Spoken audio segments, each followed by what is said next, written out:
Chapter 28. Kirtan Loor dropped to one knee before the holographic image of Isan Isard, but did not bow his head. "Thank you for replying to my request so quickly, Madam Director." She arched an eyebrow at him. "Displays of ego and spirit always attract my attention, Agent Loor." "Good. Then I can take it that you will be reprimanding General Dericote." "Why?" Loor blinked, then narrowed his gaze. "Why? Madam Director, he took it upon himself to go into Invisisec and select subjects for his experimentation who were transported directly to his lab. He violated every known security procedure we have in doing that. The Celestans he took were not properly screened, so we do not know who they were. The other captives spoke of an alien combine, and the Celestans might have been able to supply more useful information on that organization." Isard dismissed his protest with a sneer. "I have told him you are to be allowed to interview his subjects." "Oh, yes, but he immediately injected them with the newest strain of the Krytos virus. The interviews would have to take place with my people in isolation suits, which means the subjects would know they were never getting out. Their motivation to cooperate would be gone. And if he's right, if this strain has an incubation period of 2 weeks, the subjects would be well into dementia and death before analysis would let us conduct other interrogations." "That is not your concern at this moment, Agent Loor. General Dericote's Krytos project is of paramount importance. This new strain could be the breakthrough we need to prepare Imperial Center for the rebels." Fire flared in her molten left eye. "That idiot Zinj attacked the rebels to salve his own wounded pride. He doesn't realize that if they were to mobilize their entire fleet and devote it to hunting him down, they'd have him inside a year. The fool thinks he is powerful, but he doesn't realize all he has done is force the rebels to move more swiftly to take Imperial Center. Too swiftly."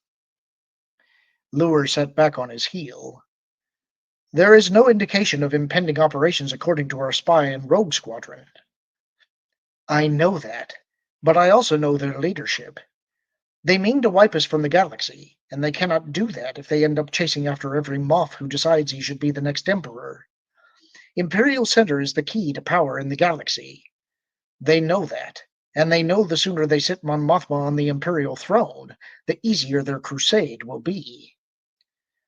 The audacity of launching a strike at Imperial Center surprised Loor, but he knew the leaders of the rebellion often saw the impossible as necessary, and their successes against the Death Stars had made them think they could succeed at anything. Isard had purposely left Imperial Center vulnerable, but only so the Krytos virus could cause the Rebel Alliance to collapse. If it were not ready, her plan would fail, and the Alliance would be stronger than ever. "I will monitor the situation, Madam Director." "Oh, yes, you will."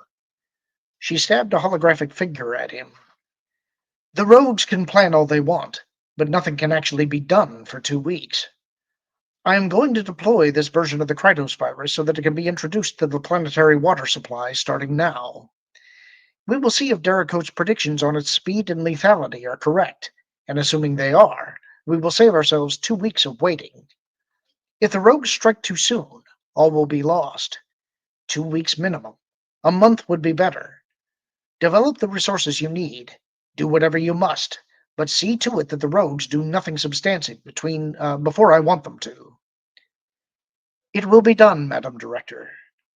Loor bowed his head, but when he looked up again, her image had vanished. He stood slowly, and a smile spread across his features. "Develop resources and do what I must." "By your order." He walked from his dark, cramped office down a short corridor to another room. The door whisked up into the ceiling, revealing a dark room with a figure bound to a chair flanked by 2 stormtroopers. Loor walked in and took the man sitting there by the chin, eliciting a snarl from him. Loor laughed, releasing the chin, then backhanded the man across the face. "Displays of spirit can be painful."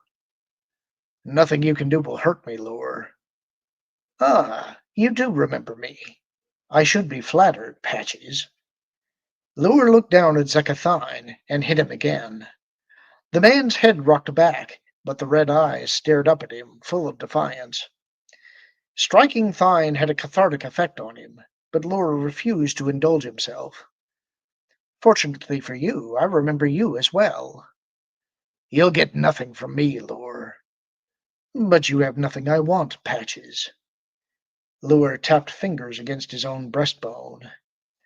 I have something to offer you, however. Rogue Squadron brought you and other Black Sun scum to Imperial Center. Then they followed you.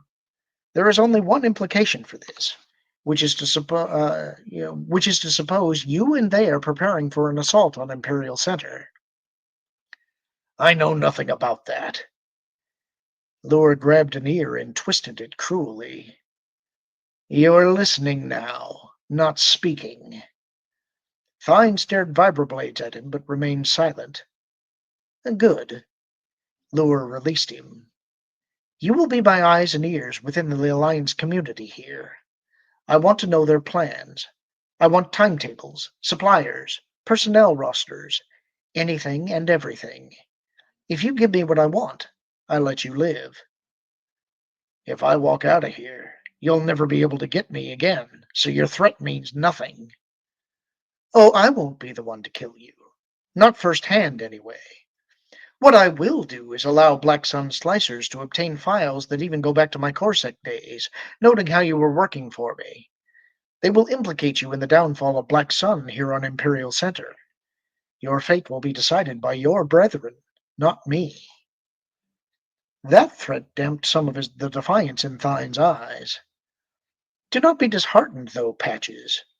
I would not surrender you unless forced to. These stormtroopers will conduct you to a place to which you will say you escaped from after your speeder bike was brought down. We've been combing the area constantly for the last 3 days. You will tell your compatriots that you were in hiding and finally managed to escape. They will believe you. No one will believe I hid. Loor looked over at one of his stormtroopers. He's right. Before you leave, inflict a non-fatal abdominal wound. One he could survive and one that won't hamper him too much. You don't need to do that. Loor smiled. Oh, but I think we do. Verisimilitude. If you can't believe you would have been hiding, no one else will. People are suspicious, especially people like Corran Horn.